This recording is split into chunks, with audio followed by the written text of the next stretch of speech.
Every lead Lyla captures can go straight to the tools you already use. Your customer list, a spreadsheet, your inbox. Here's how to connect them.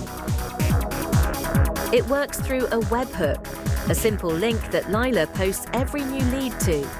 Point that at any tool you like, and your lead flows straight on, automatically, the moment it happens. Lots of tools can catch a webhook. As an example, we'll use Zapier. Start a new Zap, pick the Webhooks trigger, and choose Catch Hook.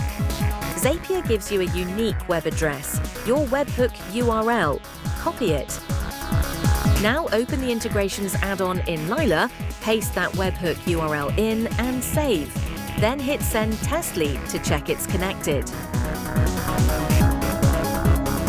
That's it. From now on, every lead Lyla captures, like a new driving lesson inquiry, is sent straight down the webhook and into your spreadsheet. A fresh entry, filled in for you the moment it comes in. You'll find integrations in your account ready to switch on.